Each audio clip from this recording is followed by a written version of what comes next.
Assalamualaikum warahmatullahi wabarakatuh. Halo semuanya, perkenalkan nama saya Herudin dengan NIM 222100282. Sebelumnya video ini dibuat untuk memenuhi tugas Pancasila yang diampu oleh Bapak Najib Jauhar. Di sini saya akan menyampaikan kasus dalam kehidupan sehari-hari yang berkaitan dengan Pancasila. Di sini saya akan mengambil tema narkoba. Baik, sebelumnya apa itu narkoba? Nah, narkoba sendiri adalah singkatan dari narkotika, psikotropika, dan zat adiktif lainnya atau obat-obatan berbahaya yang jika masuk ke dalam tubuh manusia dengan cara dihirup atau disuntikan dapat mengubah pikiran dan tubuh, keadaan, perasaan, dan perilaku orang tersebut. Nah, apa saja sih yang termasuk narkoba? Di sini pada tema kali ini saya akan lebih menjelaskan tentang narkotika. Narkotika sendiri yaitu adalah bagian dari narkoba yang berasal dari bahasa Yunani narke yang artinya dibius dan tidak merasakan apa-apa. Sedangkan menurut Undang-Undang Nomor 35 Tahun 2009, narkotika adalah zat atau obat yang berasal dari tanaman atau bukan tanaman, baik sintetis maupun semi-sintetis, yang dapat menyebabkan penurunan atau perubahan kesadaran, kehilangan rasa, mengurangi sampai menghilangkan rasa nyeri, dan dapat menimbulkan ketergantungan yang dibedakan ke dalam golongan-golongan.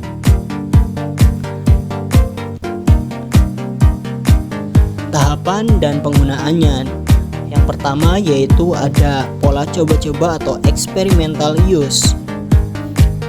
Kalian tahu nggak sih teman-teman, kalau dalam pola coba-coba atau experimental use itu sepertinya lebih banyak dilakukan oleh kita semua. Nah, pada tahapan ini pengaruh kelompok atau teman sebaya sangat besar untuk menawarkan narkoba.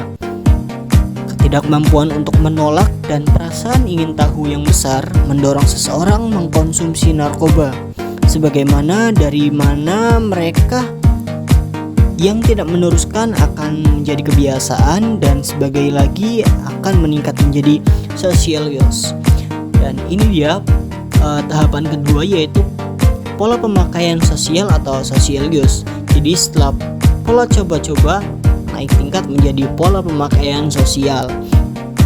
Nah, pada pola pemakaian sosial yaitu pemakaian narkoba untuk kepentingan pergaulan dan keinginan diakui kelompoknya. Seseorang memakai narkoba ketika waktu senggang, pesta, atau saat berkunjung ke diskotik. Sebagai dari mereka yang tergolong sebagai social user akan tetap pada tingkat ini, sebagai lagi akan menjadi situational user. Nah, dalam tahapan ketiga ini ada pola habituasi atau penyalahgunaan atau abuse. Di sini pada pola habituasi yaitu penggunaan dalam jumlah sedemikian banyak dan sering sehingga mengganggu kehidupan sosial, pekerjaan, atau kegiatan belajar di sekolah.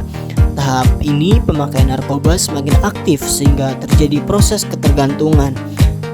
Selanjutnya yaitu ada proses ketergantungan atau compulsive dependent use. Dalam pola ketergantungan ini sang korban mengalami gejala-gejala yang khusus yaitu berupa timbulnya toleransi, gejala putus zat, dan penggunaan akan selalu berusaha untuk memperoleh narkoba dengan berbagai cara seperti berbohong, menipu, dan mencuri. Baik, di sini ada contoh kasusnya. Ada beberapa contoh kasus yang saya ambil dari sekian banyaknya kasus. Yang pertama ada tentang Irjen Teddy Minahasa, dan yang kedua ada kasus permen narkoba itu sudah viral dan marak sekali. Di sini juga ada sebuah apresiasi kepada Polres Sukabumi. Kota ungkap 8 kasus narkoba dalam sebulan, 12 tersangka diamankan. Dan yang terakhir ada kasus vape narkoba. Nah, jadi teman-teman semua yang menggunakan vape harus berhati-hati karena sang pengedar itu bisa menyampurkan bahan-bahan narkotika ke dalam liquid vape tersebut. Dan di sini ada juga data kasus narkoba. Di sini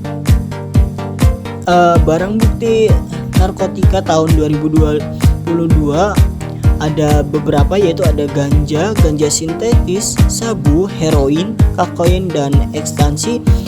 Bisa dilihat di sini ganja paling banyak yaitu 2.094.037,48, dan yang paling terkecil ada ekstansi, ada heroin, yaitu 8,09.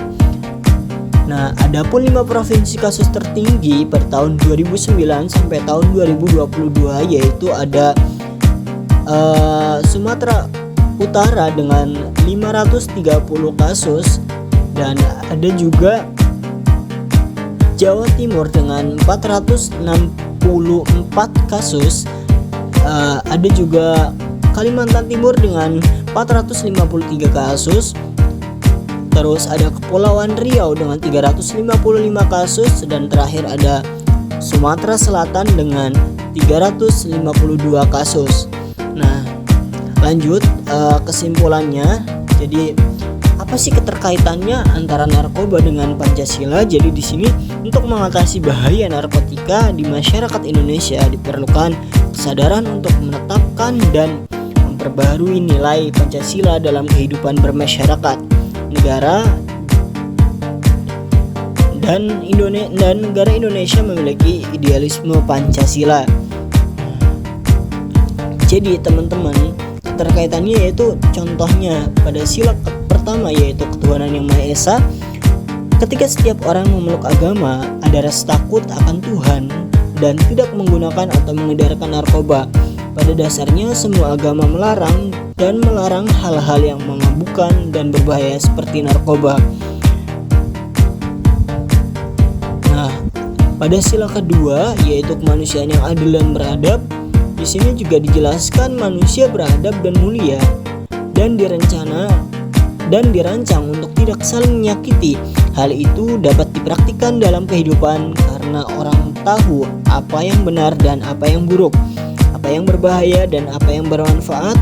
Masyarakat akan mengetahui lebih banyak tentang narkoba dan dapat merugikan diri sendiri, dan bila menyebar akan merugikan banyak orang karena dapat berakibat fatal. Dan adapun dalam sila ketiga yaitu persatuan Indonesia, yaitu permohonan ini berarti nilai persatuan dan solidaritas negara Indonesia.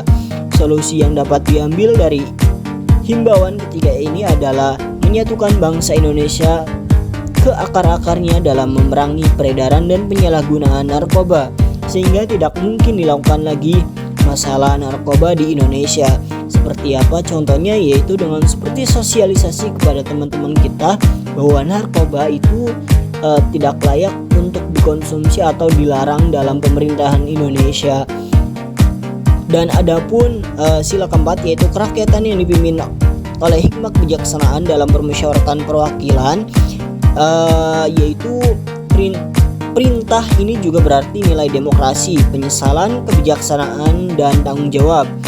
Solusi yang dapat diambil dari amanat keempat adalah kepedulian dan tanggung jawab terhadap sesama dan lingkungan, serta saling menjaga agar tidak terjerumus dalam penggunaan dan pendistribusian obat-obatan untuk kepentingan dan keselamatan umum.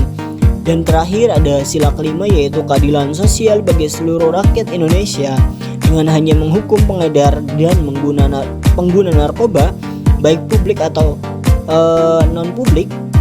Penilaian penjual dan pengguna narkoba dapat memutuskan rantai narkoba berdasarkan hukum yang berlaku. Jadi banyak sekali para bandar-bandar narkoba yang bahkan bisa dihukum mati. Dan di sini juga ada akibat penyalahgunaan narkoba, yaitu kita bisa merasakan halusinasi, ada juga gangguan mental, dan ada penurunan tingkat kesadaran, dan bahkan akibat paling parah yaitu bisa menyebabkan kematian. Mungkin cukup sekian dari saya, kurang lebihnya mohon maaf, dan terima kasih. Semoga kalian bisa mendapatkan ilmu yang bermanfaat dari presentasi ini. Semoga beruntung. Wabillahi taufiq wal hidayah. Wassalamualaikum warahmatullahi wabarakatuh.